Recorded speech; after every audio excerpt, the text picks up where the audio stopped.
Καλησπέρα σας κυρίες και κύριοι. Τα Αστέρια Λόγια, όπως κάθε Τρίτη και πάλι κοντά σας. Συνεχίζουμε στην πολιτική επικαιρότητα, στις δραματικές εξελίξεις, στις δραματικές διαπραγματεύσεις που έχουν η πολιτική αρχηγοί της χώρας, ο πρωθυπουργός της χώρας, με τους Τροικανούς για το μέλλον της ίδιας της Ελλάδας από εδώ και πέρα. Έχουμε την χαρά και την τιμή να φιλοξενούμε σήμερα την πολιτική άποψη της Δημοκρατικής Συμμαχίας, του κόμματος της κυρίας Μπακογιάννη. Έχουμε κοντά μας τον κύριο Γεώργιο Ανδρέου, μέλος Πολιτικού Συμβουλίου της Δημοκρατικής Συμμαχίας, υπεύθυνος τομέα δικαιοσύνης, ο οποίος έρχεται την καταγωγή του από τον νομό της Ιωτίας, από την Άναχο. Σας ευχαριστώ πάρα πολύ που βρήκατε τον χρόνο, αφήσατε τις δουλειές σας από την Αθήνα και ήρθατε μέχρι τη Βαριά για να συζητήσουμε για όλα αυτά.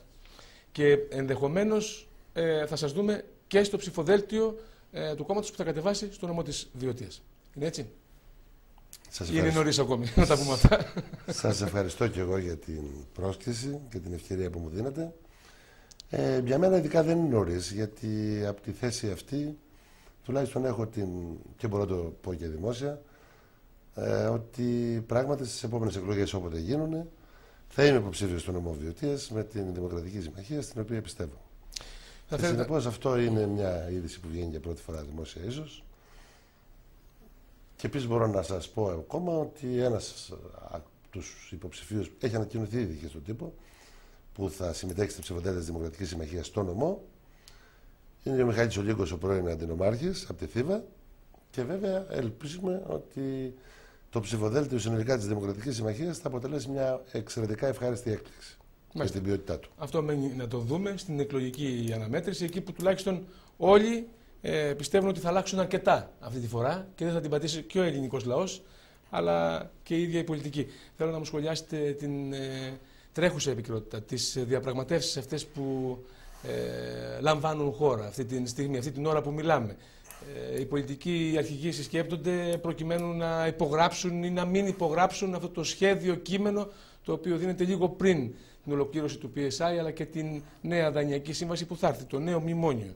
Αν υπάρχει διαπραγμάτευση ή αν όλα είναι τελικά προσυμφωνημένα και γίνεται επικοινωνιακή διαχείριση του όλου θέματος και δυστυχώς ίσως τίποτα περισσότερο.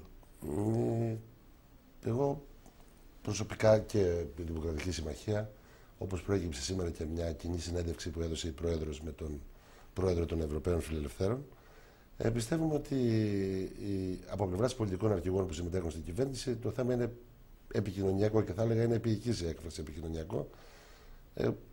Θα το έλεγα οπερετικό.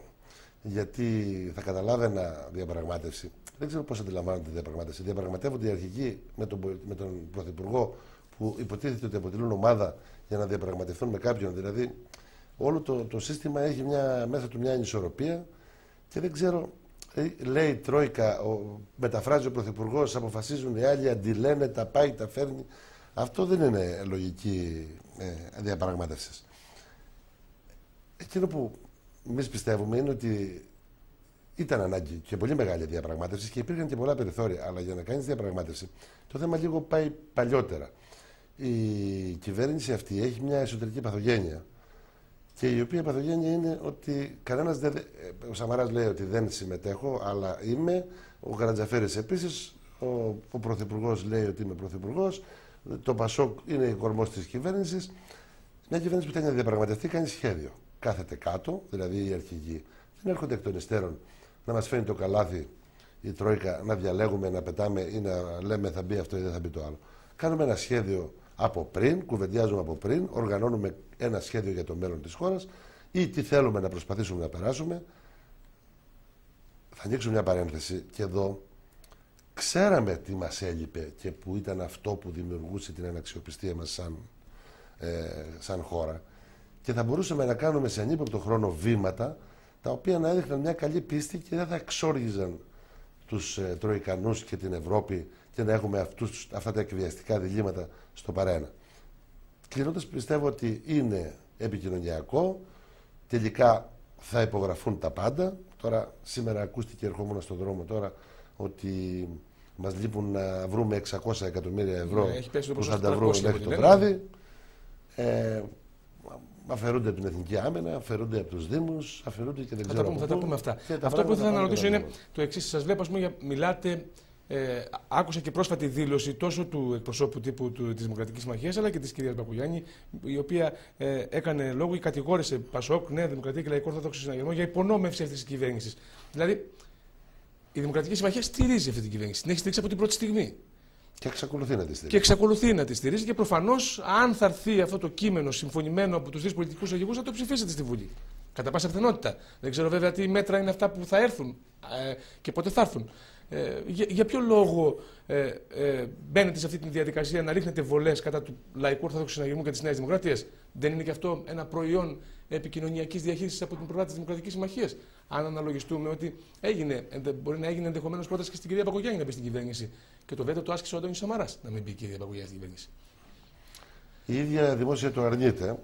Δεν ξέρω τι έγινε ακριβώς. Πάντως δεν είμαστε στην κυβέρνηση. Στηρίζουμε την κυβέρνηση ως εθνικά αναγκαία προτεραιότητα για την οποία είχαμε πρώτη πει πάρα πολύ καιρό. Μετά ο κ. Καρατζαφέρης είπε ότι αυτός το είπε. Εν πάση περιπτώσει, εμείς είναι καταγραμμένο ποιος ζήτησε οικουμενική κυβέρνηση εγκαίρως και τη στηρίζουμε. Δεν σημαίνει όμως ότι όλες τις επιλογές της θα λέμε yes. Η θέση μας είναι ότι θα δούμε, γιατί άκουσα τώρα πάλι στο ραδιόφωνο, γιατί τρέχουν οι εξελίξεις με 1000, ότι καταρτίζεται ένα κείμενο που θα ψηφιστεί την Κυριακή το απόγευμα. Διαδικασία εξπρές, με ειδική συνεδρία του. Αυτό λοιπόν το κείμενο, άμα δεν το δούμε στα επιμέρους του σημεία, βασικά με προτεραιότητα το εθνικό συμφέρον που επιβάλλει την υπογραφή της Δανειακής Σύμβασης, γιατί κάθε φορά φτάνουν οι πολιτικές δυνάμεις και εμείς στο παραένα και υπό την πίεση ότι ή πάμε στην δραχμή ή πτωχεύουμε ή αλλιώς υπογράφουμε. Εμείς βασικά η θέση μας είναι θετική για την υπογραφή της Δανειακής Σύμβασης. Και συνεπώς η γενική μας θέση είναι αυτή. Όμως δεν χάνουμε το δικαίωμά μας να δούμε τα συγκεκριμένα μέτρα και να τοποθετηθούμε κριτικά και με αντιπροτάσεις για συγκεκριμένα μέτρα. Ήδη έχουμε κάνει αντιπροτάσεις οι οποίες δεν αξιολογήθηκαν βέβαια. Είστε έγκριτος νομικός και ήθελα να ρωτήσω αν συμφωνείτε ή διαφωνείτε με την άποψη κάποιων ορισμένων συνταγματολόγων οι οποίοι χαρακτηρίζουν αντισυνταγματική αυτή την κυβέρνηση. Και πώς είναι δυνατόν τα δύο μεγάλα κόμματα, Πασόκ και Νέα Δημοκρατία, που ουσιαστικά δημιούργησαν το όλο πρόβλημα, το πολιτικό και το οικονομικό σε αυτή την χώρα, να στηρίζουν μια αντισυνταγματική κυβέρνηση? Και προφανώς αυτό που είπατε λίγο πριν, ότι δεν σας αρέσει η διαδικασία του κ. Παπαδήμου, είναι μεταφραστής, απλά αποδεικνύεται και επιβεβαιώνεται ότι αυτός ο άνθρωπος προφανώς ήρθε για να αναλάβει το πολιτικό κόστος επιλογών των δύο προηγούμενων κυβερνήσεων ή των δύο μεγάλων κομμάτων ή αυτό που συγκυβερνούν. Είναι συνταγματική αυτή η κυβέρνηση? Κοιτάξτε, η συγκρότηση κυβέρνηση δεν είναι αντισυνταγματική, κατά την άποψή μου έτσι. Κάποιοι υποστηρίζουν το αντίθετο. Εγώ πιστεύω ότι δεν είναι αντισυνταγματική η συγκρότηση, σαν διαδικασία και σαν στήσιμο. Τώρα, βέβαια, άμα το δούμε με τα στενά όρια του ελληνικού συντάγματος, το οποίο θέλει ριζική αναθεώρηση, οι πράξεις της είναι αντισυνταγματικές. Σωρία πράξεων είναι αντισυνταγματικές. Ενδεχομένως να το πούνε και τα δικαστήρια, αλλά και τώρα φτάνουμε τώρα σε σημεία να μιλάμε για επιβίωση και θα είναι πολυτέλεια να ψάχνουμε για την αντισυνταγματικότητα του άρθρου τάδε, παράγραφος τάδε, του νόμου τάδε, του αυτού. Η βασική η κυβέρνηση αυτή καθεαυτή δεν είναι αντισυνταγματική. Η αριστερά και κάποιοι λένε ότι δεν έχει λαϊκή νομιμοποίηση. Αυτό προκύπτει από δημοσκοπήσεις, προκύπτει από το ένα, προκύπτει από το άλλο. Όμως δεν πάβει να είναι η μεγάλη πλειοψηφία των καταγεγραμμένων πολιτικών δυνάμεων της χώρας και συνεπώς νομιμοποιείται να προχωρήσει σε διάφορες διαδικασίες και να πάρει αποφάσεις. Και πάντα υπό την πίεση που τη νιώθουν οι Έλληνες και τη νιώθει ο καθένας που ασκείται από όλη την Ευρώπη και από όλο τον κόσμο. Δηλαδή. Η μεταβατική κυβέρνηση πάντως δεν είχε ρόλο να πάει σε προσυμφωνία για τη νέα Δανειακή Σύμβαση. Είχε ρόλο να ολοκληρώσει το PSI. Τώρα βλέπουμε ωστόσο ότι οι εξελίξεις, αφού είπατε ότι και εσείς και θα συμφωνήσω μαζί σας ότι τρέχουν με 1000, βλέπουμε αυτή την κυβέρνηση να αναλαμβάνει και αυτό το ρόλο της νέας Δανειακής Σύμβασης. Δηλαδή θα πάμε στις εκλογές με τη νέα Δανειακή Σύμβαση και το νέο μνημόνιο στην πλάτη. Νομίζω ότι όταν συγκροτήθηκε η κυβέρνηση τώρα. Γιατί υπήρχε διαφωνία σε αυτό το πάνελ τόσο με βουλευτές του Πασόκ όσο και με βουλευτές της Νέας Δημοκρατίας. Ότι όχι, τους όρους της νέας σύμβασης θα τους ορίσει η νέα κυβέρνηση. Κάτι τέτοιο δεν γίνεται πια. Εγώ πιστεύω ότι όταν συγκροτήθηκε η κυβέρνηση έγινε για να υλοποιήσει τις αποφάσεις της 26-27 Οκτωβρίου του 2011. Και οι αποφάσεις ήταν η Δανειακή Σύμβαση και το PSI. Εγώ πιστεύω λοιπόν ότι είχε αρμοδιότητα και έτσι ξεκίνησε για να υλοποιήσει και τα δύο. Και τώρα όσοι τα λένε αυτό υπεκφεύγουν κατά κάποιο τρόπο. Αυτή τη στιγμή το λένε γιατί περάσαν μήνες χωρίς να κάνουμε τίποτα, καταλάβατε. Και περιμένουμε πάντα την τελευταία στιγμή και αυτό μας τρώει κάθε φορά. Την τελευταία στιγμή όταν περιμένεις, εγώ το ζω και επαγγελματικά. Όταν διαχειρίζουμε μια υπόθεση και τη διαχειρίζουμε την τελευταία στιγμή, έχω κίνδυνο. Είμαι υποπίεση και χάνω. Ενδεχομένως. Μικρή διακοπή για τους χορηγούς μας, επιστρέφουμε σε δευτερόλεπτα.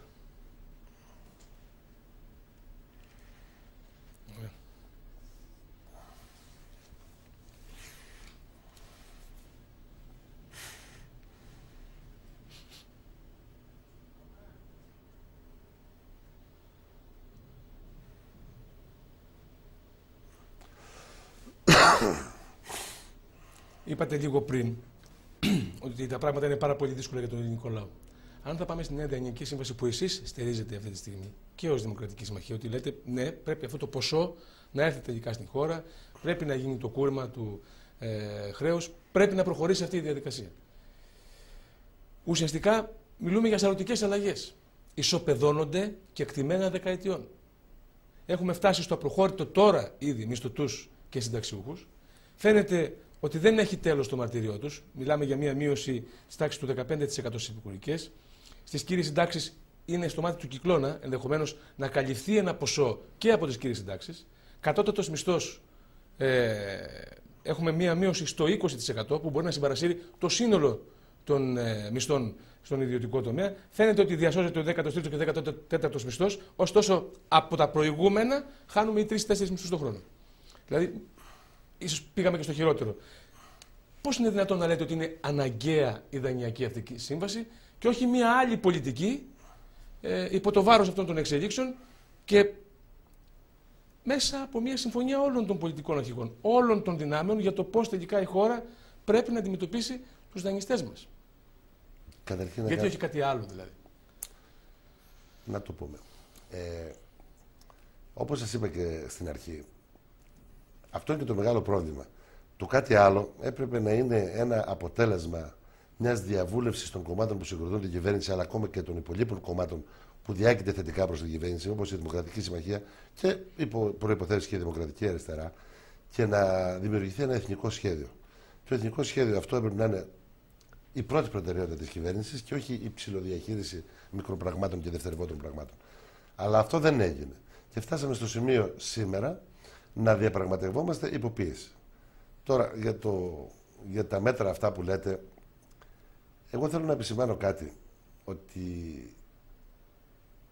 αυτή την άλλη πολιτική την ακούω πάρα πολύ καιρό, αλλά δεν την κάνει κανένας κάτι πρακτικά. Εμείς σαν Δημοκρατική Συμμαχία έχουμε μια θέση βασική και αν θέλετε είναι και για μένα προσωπικά ένας από τους σοβαρούς λόγους για τους οποίους είμαι με την παράταξη αυτή. Είμαστε ανεπιφύλακτα Ευρωπαίοι, με την έννοια ότι διαβλέπουμε και πιστεύουμε ότι το μέλλον της Ελλάδος είναι μέσα από την Ευρωπαϊκή Ένωση και από την Ευρωπαϊκή Αλληλεγγύη και από την Ευρωπαϊκή Δυναμική. Αλλά σε αυτό να υπάρχουν άνθρωποι να μπορούν να μιλήσουν καθαρά, να μιλήσουν έντιμα και κυρίως να μιλάνε ψέματα στον κόσμο. Διότι εδώ φτάσαμε στο σημείο να τραβάμε κόκκινες γραμμές, οι οποίες είναι από αυτή, δεν ξέρω πώς λέγεται, η μπογιά, που σιγά σιγά ξεθοριάζει, γίνεται ροζ, γίνεται αχνή και δεν υπάρχει. Και οι κόκκινες γραμμές όλες υπερπηδώνται. Και να σας πω και κάτι άλλο. Ξέρετε τι σημαίνει μείωση του 20% του μισθού? Μείωση των ασφαλιστικών εισφορών. Γιατί αυτό που λέτε για τις συντάξεις είναι βέβαιο ότι θα κοπούν οι συντάξεις. Θα μειωθούν. Διότι οι συντάξεις υποστηρίζονται από τις εισφορές των ενεργεία, υποτίθεται, και πέρα από την ανεργία και από τις μειώσεις που δημιουργεί η ενεργεία, όταν μειωθούν οι ασφαλιστικές εισφορές των ανθρώπων που πληρώνουν, εκτός αυτού, γι' αυτό και σας λέω πρέπει να περιμένουμε να δούμε. Υπάρχει ένα σοβαρό ενδεχόμενο αυτό το λεγόμενο μη μισθολογικό κόστος να είναι και μείωση των ασφαλιστικών εισφορών.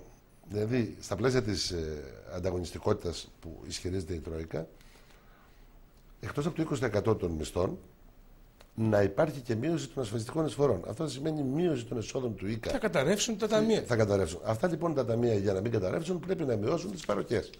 Και θα μειωθούν και οι συντάξεις. Αυτά είναι πράγματα που εμείς τα λέμε πάρα πολύ καιρό και ότι τα κρύβουν όμως και δημιουργούν φρούδες ελπίδες στον κόσμο ότι υπό προϋποθέσεις και υπό άλλες πολιτικές μπορεί να γίνει έτσι, να γίνει αλλιώς, να γίνει αλλιώς. Σήμερα υπήρξε μια διαφωνία της κυρίας Μπακογιάννη με τον κύριο Τσίπρα για τον κατηγόρησε ότι φλερτάρει με τη δραχμή. Διότι υπάρχουν και διάφορες θέσεις. Εμείς λοιπόν πιστεύουμε ότι η θέση μας είναι στην Ευρώπη, η θέση είναι στο ευρώ και ήταν στο χέρι μας και ίσως είναι και ακόμα και μετά την υπογραφή δηλαδή αυτή να δημιουργήσουμε ένα εθνικό σχέδιο διαχείρισης της κρίσης διεκδικώντας περαιτέρω πόρους. Θα σας πω ένα παράδειγμα. Με συνέντευξη τύπου πριν από 20 μέρες η πρόεδρος μας έθεσε 3 θέματα. Έθεσε για πρώτη φορά δημόσια και απαιτητικά και άρχισε να συζητείται ήδη σοβαρά το θέμα της συμμετοχής της Ευρωπαϊκής Κεντρικής Τράπεζας με τα ομόλογα που έχει αγοράσει υποτιμημένα και που παράγουν μια ωφέλεια 14 δισεκατομμύρια ευρώ που να δοθούν στην Ελλάδα ως έκτακτη βοήθεια. Αυτό είναι διεκδικήσιμο μέγεθος. Και είναι πραγματικά διεκδικήσιμο μέγεθος. Φτάνει να μπορούν άνθρωποι που καταλαβαίνουν, που μπορούν και που έχουν σχέδιο και να σας πω και κάτι. Πρέπει να είσαι αξιόπιστος συνομιλητής στην Ευρώπη. Κάποια στιγμή ο Παπανδρέου ήταν αξιόπιστος συνομιλητής, σιγά σιγά όχι μόνο το έχασε, αλλά έφτασε και από την άλλη μεριά.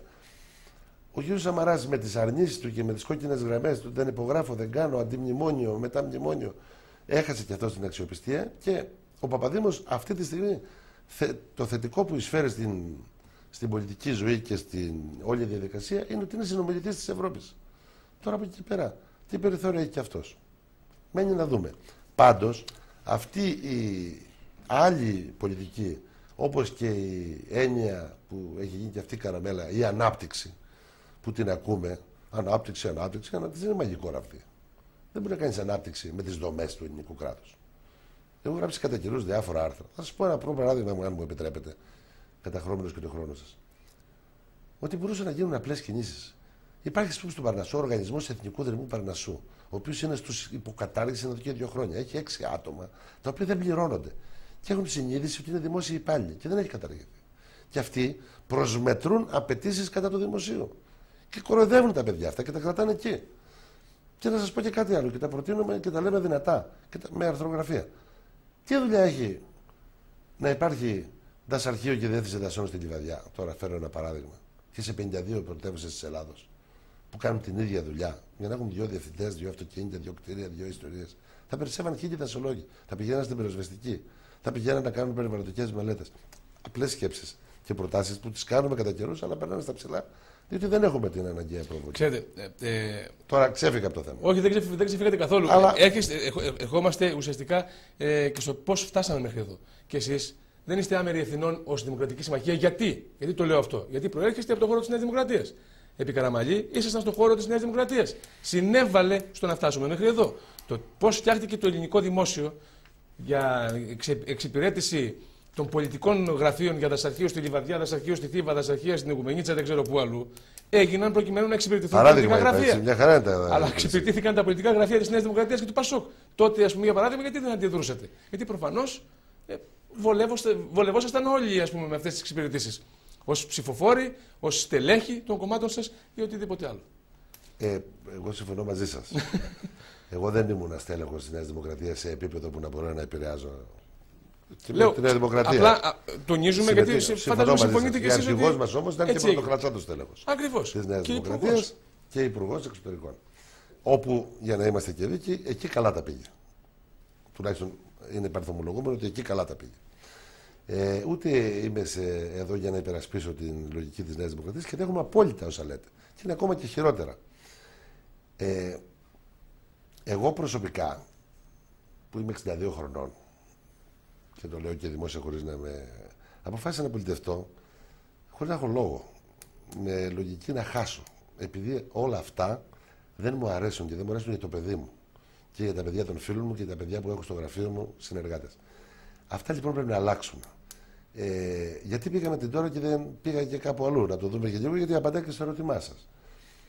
Γιατί εγώ πιστεύω ότι μέχρι σήμερα, σαν Δημοκρατική Συμμαχία, έχουμε τον καθαρότερο λόγο.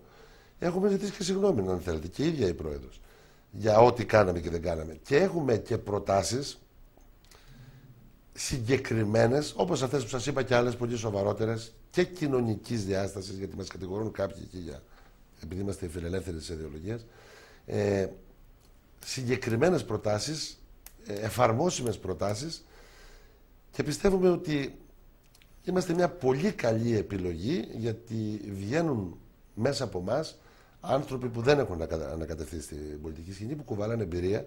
Εγώ κουβαλάω 36 χρόνια δικηγορίας, με μεγάλες επιχειρήσεις, με μεγάλη και έντονη δραστηριότητα και με μεγάλη κοινωνική εμπειρία και επαγγελματική σε θέματα. Και νομίζω ότι μπορώ να προσφέρω. Και είναι και άλλοι πολλοί σαν εμάς, σαν εμένα, μέσα στη Δημοκρατική Συμμαχία. Μπορούμε να προσφέρουμε. Και αυτό είναι το κάτι άλλο που λέμε. Η Ντόρα, η οποία είναι και η δύναμή μας, για την οποία έγινε το κόμμα και σας μιλάω ειλικρινά, επειδή λέγεται Μητσοτάκη, είναι και το αρνητικό του κόμματος από ένα σημείο και μετά. Σε αυτή τη θολή κοινωνική προκατάληψη που κυκλοφορεί σε αυτή την κοινωνία που ζούμε. Εν κατακλείδη, όλες αυτές οι δομές πρέπει να αλλάξουν.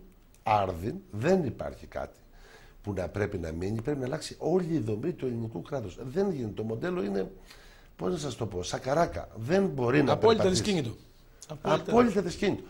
Και θέλω να πω στους άνεργους, που είναι και το σοβαρότερο πρόβλημα τώρα, μην κρυβόμαστε πίσω από το δάχτυλό μας, ότι η μοναδική ελπίδα να πάρει μπρος το σύστημα είναι αυτό. Να αλλάξει η δομή. Δεν έχουν το ίδιο συμφέρον αυτοί που αντιδρούν να μην τους κοπεί κατά κάτι ο μισθός του ως δημόσιος υπάλληλος με τον άνεργο του ιδιωτικού τομέα. Αν δεν αλλάξει η δομή, ο άνεργος του ιδιωτικού τομέα δεν θα βρει δουλειά ή δεν θα φτιάξει δουλειά. Γιατί το κράτος έχει γίνει πελατειακό, έχει γίνει μαγαζί του καθενός. Και αυτό το μαγαζί εμποδίζει την ανάπτυξη. Είναι και η κύρια αιτία. Λοιπόν, πάμε στο διαφημιστικό μας διάλειμμα, κυρίες και κύριοι. Επιστρέφουμε.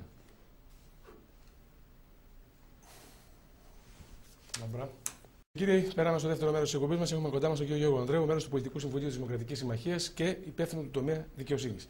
Πάμε λίγο πάλι πίσω στο μνημόνιο. Το έχετε διαβάσει?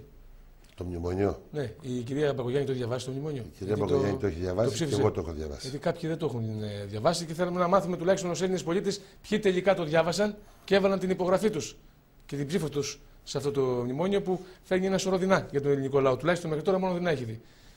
Πώς σχολιάζετε αυτό το γεγονός, ότι υπάρχουν βουλευτές και μάλλον είμαστε βέβαιοι, φοβάμαι όλοι οι πολίτες είναι βέβαιοι ότι, και γνωρίζουν πολύ καλά ότι πολύ λίγοι έχουν διαβάσει αυτό το κείμενο. Και αν διαβάσει συγκεκριμένα άρθρα αυτού του κειμένου, νομίζω ότι έχουν ψηφιστεί όλα πολύ νωρίτερα αυτά που έρχονται τώρα. Κύριε Μετζάνη, το μνημόνιο είναι τον Μάιο του 10, αν δεν κάνω λάθος. Το μνημόνιο λοιπόν είναι δύο πράγματα. Είναι η δανειακή σύμβαση που θα παίρναμε τότε 100 τόσα, που θα τα παίρναμε σταδιακά όπως θα τα παίρναμε, και οι υποχρεώσεις που είχαμε σε σχέση με αυτά. Εμείς λοιπόν λειτουργήσαμε και τότε σαν κράτος, η κυβέρνηση του Παπανδρέου, με τη λογική, έλα μωρέ, τώρα να πάρουμε τα λεφτά και θα δούμε. Και μετά αρχίσαμε τα πασπαλίσματα, χωρίς να δούμε αυτά που μας λέγανε, γιατί τα είχαν πει από τότε. Αυτά που έχετε δίκιο. Και για 13ο και 14ο μισό του συζητά, υπάρχει μέσα ψηφισμένο, όλα τα πάντα. Υπάρχουν όλες οι προβλέψεις και οι διαρθρωτικές αλλαγές. Αλλά η αρπακολική λογική ότι να πάρουμε τα λεφτά και θα δούμε, θα τα βολέψουμε, αυτή η οποία συντηρεί και έτσι αυτό τον τύπο του κράτους που έχουμε δημιουργήσει, λειτουργήσε και φτάσαμε στο μεσοπρόθεσμο και φτάσαμε και σε τούτο, όπου όμως πια αυτοί που δίνουν τα λεφτά έφτασαν στο συνένα, όχι στο παραένα, στο συνένα. Και πλέον λένε όλα τώρα. Όλα τώρα. Γι' αυτό και είναι αυτή η πίεση. Πρέπει όλα τώρα. Όμως τώρα φτάσαμε στο σημείο να είναι αργά. Η κυρία Μπακογιάννη, λοιπόν, θα σας θυμίσω ότι ψήφισε το μνημόνιο. Το ψήφισε ως εθνική ανάγκη για να λυθεί το άμεσο τότε και επιτακτικό πρόβλημα της ελληνικής οικονομίας, δηλαδή η εκταμείευση των χρημάτων. Και έκτοτε φώναζε ότι πρέπει να ελοποιηθούν κάποιες από τις προβλέψεις που δεν ήταν προβλέψεις τόσο πολύ φορολογικές και εισπρακτικές όπως εφαρμόστηκαν, ήταν περισσότερο διαρθρωτικές. Δεν έγιναν δηλαδή. Δεν έγιναν αποκρατικοποιήσεις. Τώρα μας αναγκάζουν να κάνουμε αποκρατικοποιήσεις πουλώντας τζάμπα. Τότε είχαν αξία τα πράγματα που θέλαμε, που πρέπει μας υποχρεώνουν να πουλήσουμε. Μπορεί να είναι και σχεδιασμός αυτό. Αυτό είναι τραγικό, γιατί αν είναι σχεδιασμός μιλάμε για ποινικό δίκαιο πια και για άλλα πράγματα. Δεν ξέρω Η ιστορία θα το δείξει. Δεν θέλω να είμαι Και συνωμοσιολόγος. ευχόμαστε να το δείξει. Εκείνο που ένιωσα εγώ, αν θέλετε, και αν θέλετε και είναι και από τα θέματα για τα οποία αποφάσισα να ασχοληθώ ενεργά με την κεντρική πολιτική σκηνή, δεν με πιάσε έτσι ο καημός να γίνω βουλευτής ή να συμμετάσχω. Περισσότερο θυμωμένος, και μου το λένε και όλες όσοι διαβάζω και τα άρθρα που γράφω, ότι γράφω θυμωμένα. Καθυστερήσαμε μέχρι το Μάιο του 10, από τότε που μπήκε η κυβέρνηση, γιατί έπρεπε να πείσουμε κάποιους ανθρώπους ότι τα πράγματα δεν είναι έτσι. Αν εγκαίρως είχαμε βάλει τα πράγματα και είχαμε δει την κατάσταση η οποία ήταν τραγική, και ακούω και κάποιους που λένε τότε λέει πρέπει να πάρουμε 20 δισεκατομμύρια δανεικά ακόμα που μας δίνανε, μπορούσαμε να πάρουμε από την αγορά και διάφορα, λες, και άλλαζε τίποτα αν πηγαίναμε άλλους 3 μήνες πίσω. Όποιος δεν θέλει να ζυμώσει, πώς λέει η παροιμία, αυτή τη στιγμή πρέπει να πάρουμε μια μεγάλη απόφαση. Ότι αν δεν αλλάξουμε τη δομή αυτού του κράτους για να μπορεί να διευκολύνει την ανάπτυξη της χώρας, δεν γίνεται τίποτα. Δεν πάμε να μειώσουμε 150.000 δημοσίους υπαλλήλους. Αν δεν αλλάξουμε τη δομή του τρόπου λειτουργίας του κράτους, δεν γίνεται τίποτα. Αυτό λοιπόν είναι το βασικό. Η Ντόρα λοιπόν το έχει διαβάσει το μνημόνιο, διαγράφει λόγω του ότι ψήφισε το μνημόνιο και ίσως, λέω εγώ, θα έπρεπε όταν ψήφισε 2 φορές υπέρ των επομένων μνημονίων ο κύριος Σαμαράς να της πει: κύριε Μπακογιάννη, συγγνώμη που σας διέγραψα τότε, μπορείτε να γυρίσετε πίσω. Θα έπρεπε να το πει. Γιατί στην ουσία. Αν το πει, θα γυρίσει. Εγώ δεν θα ήθελα να γυρίσει και πιστεύω ότι δεν θα γυρίσει.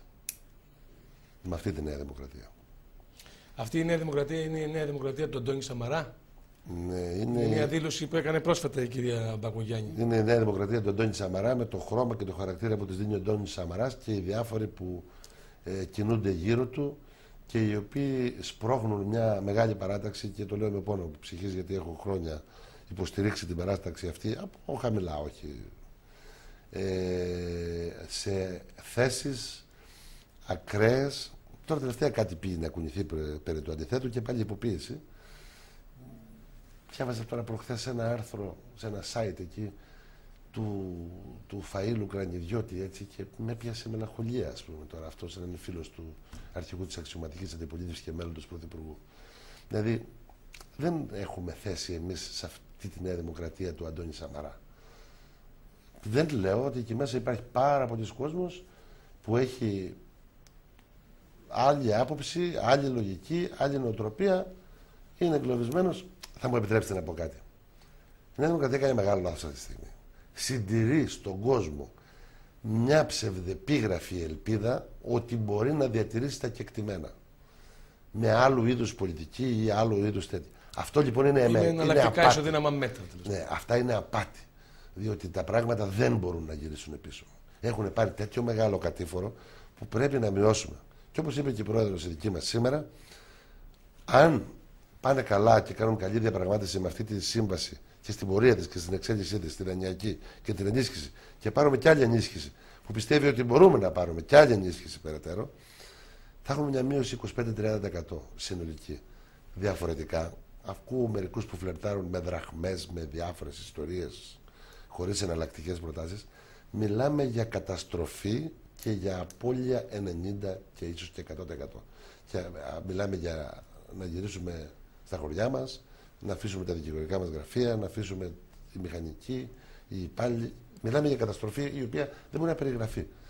Μου άρεσε χθες το βράδυ, έβλεπα τον Γιαννίτσι σε μια εκπομπή στην τηλεόραση και αυτός ο άνθρωπος είχε την αδυναμία να περιγράψει τις συνέπειες μιας τέτοιας εξέλιξης. Δεν μου λέτε τώρα, η Δημοκρατική Συμμαχία κατά πόσο ανησυχεί σε ό,τι αφορά τουλάχιστον τα δημοσκοπικά ευρήματα των τελευταίων δημοσκοπήσεων, που ή μπαίνει ή δεν μπαίνει στην Βουλή. Η Ντόρα Μπακογιάννη, να μην ξεχάσουμε βέβαια να πούμε ότι είχε ένα τεράστιο ποσοστό στην ισοκομματική εκλογική αναμέτρηση με τον Αντώνη Σαμαρά.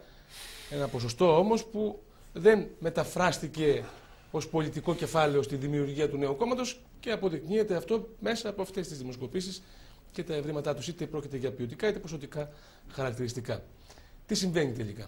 Ήταν λάθος της Ντόρας Μπακογιάννη να φύγει από τη Νέα Δημοκρατία? Όχι, για μένα δεν ήταν λάθος. Και δεν το έχει μετανιώσει και η ίδια. Και θα έλεγε κανένας ότι ακόμα είναι πιο ευχαριστημένοι για την εξέλιξη και όπως πάνε τα πράγματα. Κοιτάξτε, οι δημοσκοπήσεις σήμερα, άμα ακούσετε, δεν ξέρω με αυτούς που τις παρουσιάζουν, που τις κάνουν κιόλας, έχουν ένα μεγάλο μειονέκτημα. Είναι πρωτόγνωρες στις συνθήκες. Το λένε και οι ίδιοι. Ότι ό,τι λέμε είναι πρωτόγνωρο. Και άμα δείτε και τα ευρήματα, όταν δηλαδή χρειάζεται για ένα δείγμα 1.200 ατόμων να ρωτήσεις 5.000 άτομα, 4.000 άτομα και οι υπόλοιποι αρνούνται συνειδητά να συμμετάσχουν και κάνεις ένα έβριμα σε ένα μικρό κόμμα 2% και μετά πας με το συνήθι τρόπο αναγωγής στο 3 ή στο 3,5 ή στο 2,8, όλα αυτά είναι εξαιρετικά επισφαλή. Εμείς πιστεύουμε ότι οι θέσεις μας και η σταθερότητα κυρίως των θέσεών μας και το ξεκάθαρο των θέσεών μας σε σχέση και με τον προσανατολισμό και για τις επιλογές της χώρας έχουν ανταπόκριση σε έναν κόσμο που είναι από αυτούς που δεν συμμετέχει. Εμείς είμαστε πολύ... Η ανάλυση μας των δημοσκοπήσεων και των ευρημάτων και οι δικές μας οι έρευνες και οι προσωπικές μου αν θέλετε, με τον κόσμο που μιλάω, που βλέπω, που κάνω. Δεν σημαίνει ότι ο κόσμος που ψήφισε τώρα Μπακογιάννη στη Νέα Δημοκρατία έχει έρθει όλος. Υπάρχει ο άλλος και λέει: εδώ εγώ είμαι Νέα Δημοκρατία, δεν αλλάζω. Τώρα έφυγε να πάει στην ευχή. Λέει ο κόσμος. Υπάρχει όμως ένας κόσμος ανήσυχος, ένας κόσμος που νιώθει τον κίνδυνο και θέλει να διατηρήσει ό,τι μπορεί περισσότερο και για το μέλλον, ο οποίος είναι μαζί μας και σιγά σιγά θα φανεί. Θα δείτε και θα διαμεθείτε ότι στην προεκλογική περίοδο, όποτε γίνει αυτή, τα πράγματα θα είναι πολύ διαφορετικά. Και εγώ πιστεύω ότι η Δημοκρατική Συμμαχία θα είναι καθοριστικός παράγοντας στη μελλοντική Βουλή και στις εξελίξεις. Μάλιστα. Μικρή διακοπή για τους χορηγούς σε δευτερόλεπτα, κοντά σας.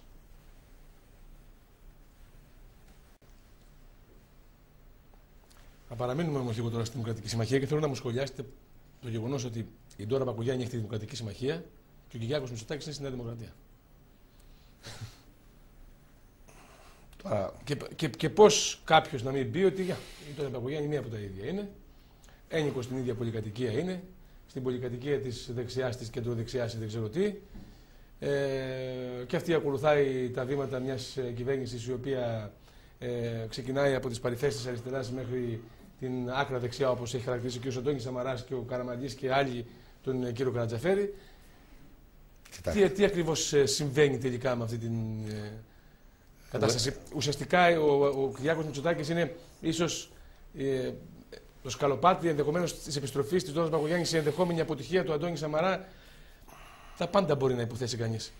Όταν εντάχθηκα στη Δημοκρατική Συμμαχία, δυο σκέλη η ερώτησή σας. Το ένα είναι σε σχέση με τον Κυριάκο Μητσοτάκη. Όταν εντάχθηκα, το οποίο προσωπικά τον έχω ιδιαίτερη εκτίμηση, στη Δημοκρατική Συμμαχία και άρχισα να συμμετέχω στις εξελίξεις και αν θέλετε εξελέγεν και καλά στη Κεντρική Επιτροπή πρώτα και μετά στο Πολιτικό Συμβούλιο και είχα την ευκαιρία να κάνω περισσότερες και άμεσες συζητήσεις και με την ίδια την Ντόρα, ήταν τα θέματα που θέσαμε. Από την άλλη μεριά, γιατί θα πρέπει αυτό να είναι σχεδιασμός? Κάποια στιγμή δηλαδή υπάρχει μια γενικότερη συνωμοσιολογία. Δεν είναι σχεδιασμός. Η εικόνα που έχω εγώ και σας τη μεταφέρω από καρδιάς είναι ότι ο Κυριάκος Μητσοτάκης επέλεξε να είναι στη Νέα Δημοκρατία. Γιατί πιστεύει ότι πρέπει να είναι εκεί. Η αδερφή του έκανε μια κίνηση. Είναι με γιά της, με χαρά της, στα πλαίσια μιας οικογένειας. Δεν σημαίνει όμως ότι αυτό είναι σκαλοπάτι. Η εικόνα που έχουμε εμείς από την Ντόρα και αν θέλετε και από την άποψη δική μας είναι ότι εμείς είμαστε η Δημοκρατική Συμμαχία και θα συνεχίσουμε να είμαστε η Δημοκρατική Συμμαχία και δεν είναι ο Κυριάκος το σκαλοπάτι για να γυρίσουμε στη Νέα Δημοκρατία, ειδικώς στη Νέα Δημοκρατία του Αντώνη Σαμαρά. Πιστεύω προσωπικά, αν θέλετε, ότι θα έχουμε πολιτικές ανακατατάξεις. Αν φύγει ο Αντώνης Σαμαράς από τη Νέα Δημοκρατία. Τώρα να μην προκαταλάβω και δεν μπορώ να πάρω.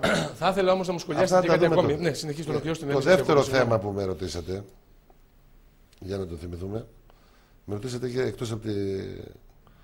Για το αν υπάρχει το ενδεχόμενο επιστροφή τη Ντόρας Μπακογιάννη. Ναι, αυτό λοιπόν δεν τίθεται καν αυτή τη στιγμή. Είναι μια σπέκουλα που κατά καιρούς βγαίνει από διάφορα κέντρα στον τύπο. Εμείς είμαστε ξεκάθαροι και πιστεύουμε και στο μέλλον της παράταξης, γιατί έχουμε και ξεκάθαρες θέσεις και ξεκάθαρη ιδεολογική τοποθέτηση. Ένα μικρό κόμμα πρέπει να έχει ιδεολογική τοποθέτηση. Εμείς δεν είμαστε πολιτική άνοιξη να είμαστε να ψαρεύουμε από εδώ και από εκεί. Πού τοποθετείτε δηλαδή στο πολιτικό φάσμα τη Δημοκρατική Συμμαχία? Καταρχήν, η βασική μας θέση είναι η φιλελεύθερη πολιτική, η φιλελεύθερη άποψη και αυτήν υπηρετούμε. Και αν δείτε το πρόγραμμά μας, τις θέσεις που ενέκρινε το συνέδριο, ένα εκπληκτικό συνέδριο να σας πω, απίστευτα δημοκρατικό.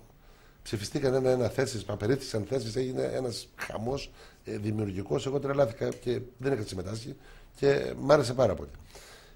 Άμα δείτε τις θέσεις μας, είναι καθαρές φιλελεύθερες θέσεις, με την έννοια ότι πρέπει να έχουμε ανοιχτό μυαλό. Δεν είμαστε ούτε δεξιά ούτε αριστερά, ακροδεξιά με την έννοια. Έχουμε καθαρό μυαλό στην αντιμετώπιση όλων των θεμάτων. Και αν το κάνω σχηματικά, χωρίς αυτό να σημαίνει τίποτα, θα μπορούσα να τοποθετήσω τη Δημοκρατική Συμμαχία κάπου στο κέντρο. Είμαστε ανάμεσα στο Πασόκ και στη Νέα Δημοκρατία δηλαδή αυτή τη στιγμή. Και πιστεύω εκεί είναι ένας κόσμος που πρέπει να ξεπεράσει κάποιες προκαταλήψεις που κουβαλάει από το παρελθόν για πρόσωπα και πράγματα και να ακούει καθαρά και με καθαρό αυτή και να βλέπει με μάτι τι λέει ο καθένας και ποιος είναι ο καθένας. Ήθελα επίσης να ρωτήσω το εξής. Φαίνεται ότι σε ό,τι αφορά τουλάχιστον η εξέλιξη γύρω από την ρύθμιση και την ολοκλήρωση του PSI κλείνει. Ενδεχομένως σήμερα ή αύριο. Φαίνεται ότι οι αρχηγοί έχουν συμφωνήσει στο κείμενο αυτό που έχει έρθει ως προς συμφωνία για τη νέα Δανειακή Σύμβαση. Άρα ολοκληρώνεται και ο ρόλος της κυβέρνησης Παπαδήμου. Εσείς συμφωνείτε στο να πάμε σε εκλογές άμεσα ή συμφωνείτε στο να επιτελέσει το έργο της αυτή η κυβέρνηση Παπαδήμου, ενδεχόμενα μέσα και μια παράταση της θητείας της που ακούγεται, ας πούμε, τώρα για εκλογές τον Οκτώβριο. Άλλοι μιλούν για το 2013, άλλοι μιλούν για τον Ιούνιο, δεν ξέρω πότε. Η Δημοκρατική Συμμαχία τι πιστεύει ότι πρέπει να γίνει αυτή τη στιγμή? Καταρχήν, το στενό κομματικό μας συμφέρον, σαν Δημοκρατική Συμμαχία, είναι να γίνουν άμεσα εκλογές για να μπούμε στη Βουλή επισήμως ως κόμμα και να έχουμε τα πλεονεκτήματα αυτά. Και άλλου είδους προβολή και άλλου είδους κοινοβουλευτική. Όμως, επειδή ποτέ δεν έχουμε και στο παρελθόν δεν κινούμαστε με βάση αυτό το δεδομένο, η θέση μας είναι η εξής. Έτσι όπως έχουν εξελιχθεί τα πράγματα, το PSI είναι ένα από τα δυο σκαλοπάτια. Ξεκαθαρίστηκε ατυχώς ότι το PSI δεν ελοποιείται αν δεν υπογραφεί η Δανειακή Σύμβαση. Αν λοιπόν η Δανειακή Σύμβαση υπογραφεί, υπάρχουν κάποιοι εκτελεστικοί νόμοι που πρέπει αυτοί να ψηφιστούν από τη Βουλή. Η φιλοσοφία της λειτουργίας αυτής της κυβέρνησης, προσωπικά θεωρώ, και νομίζω ότι είναι και η γενικότερη θέση του κόμματός μας, ότι ο τρόπος που λειτουργεί, με αντιπολίτευση, συμπολίτευση, είμαστε, δεν είμαστε, δηλαδή χωρίς να καθίσει κάποιος, να καθίσουν κάποιοι σε ένα τραπέζι να δουν πώς θα υλοποιήσουν τα πράγματα, να κάνουν το σχεδιασμό, αυτό που σας έλεγα πριν, εμένα μου λέει ότι δεν πρέπει να έχει βάθος πάρα πολύ.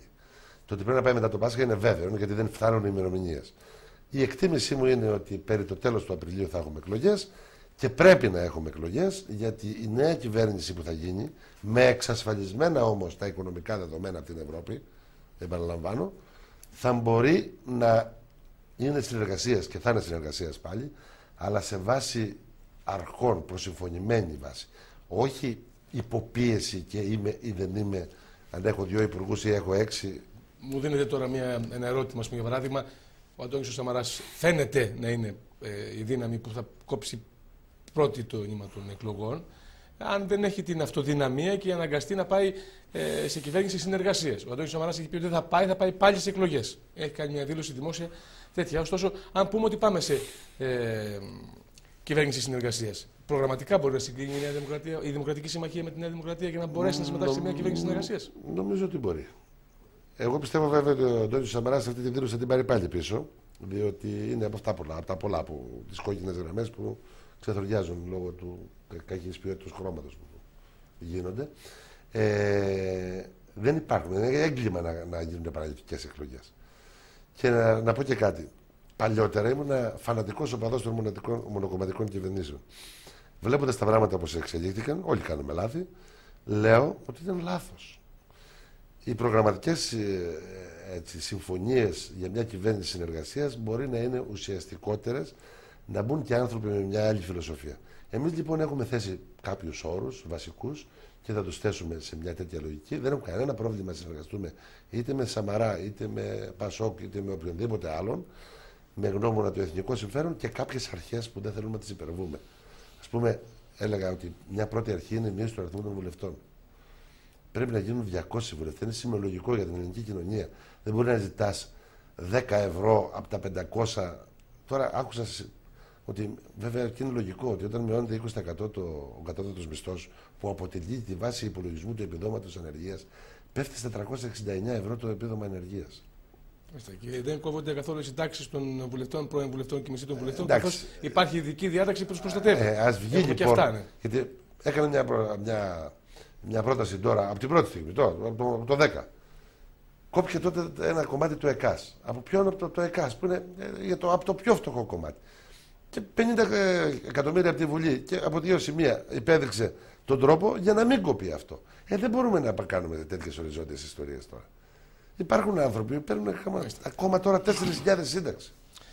Να σας ρωτήσω, σας φοβίζει? Εγώ εκτιμώ ότι έχουν συμφωνήσει οι αρχηγοί, έχει συμφωνηθεί το κείμενο, πάμε κατευθείαν για την Κυριακή. Και μπαίνουμε στην Κυριακή. Έχουν μπροστά τους οι αρχηγοί των 3 κομμάτων της κυβέρνησης Παπαδήμου να ενημερώσουν, να πω για να μην χρησιμοποιήσω άλλη λέξη, την κοινοβουλευτική τους ομάδα, τις κοινοβουλευτικές τους ομάδες.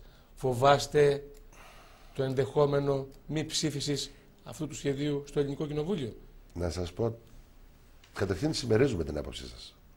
Ότι είναι συμφωνημένα και ότι είναι λεονταρισμοί και παλικαρισμοί και μαγκές για να πούμε ότι διαπραγματευτήκαμε. Ποιον και τι, τέλος πάντων αυτό θα το δείξει το αποτέλεσμα και ο κόσμος θα βγάλει τα συμπεράσματά του. Είναι δηλαδή επικοινωνιακό. Άρα λοιπόν πάμε. Θέλω να κάνω μια παρατήρηση. Το μεγάλο μειονέκτημα του Ελληνικού Κοινοβουλίου, και αυτό αν θέλετε γίνεται αναγωγή και πανελλαδικά, είναι ότι συγκροτείται από ανεπαγγέλτους κατά κανόνα, οι οποίοι δεν έχουν μετά τι να κάνουν. Πολλοί από αυτούς. Και μην το υποτιμούμε αυτό. Είναι πάρα πολύ σοβαρό θέμα. Αυτό λοιπόν τι λέει? Ότι αυτός που σκέφτεται το πολιτικό του μέλλον ως βάση επιβίωσης, κάποια στιγμή οι αποφάσεις του είναι και ιδιωτελείς. Δεν είναι εκ του εθνικού συμφέροντος, είναι και εκ του ατομικού και κοινωνικού και προσωπικού του συμφέροντος. Αυτό φοβάμαι περισσότερο.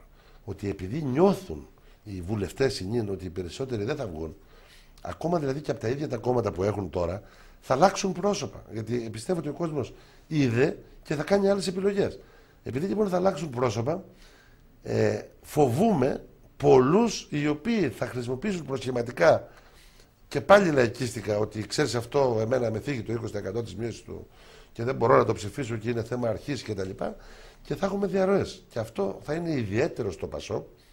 Στην Δημοκρατία υπάρχει μια συνοχή εν ώψη μελλοντικής πρωτιάς, ας πούμε, στις εκλογές και ίσως εξουσίας.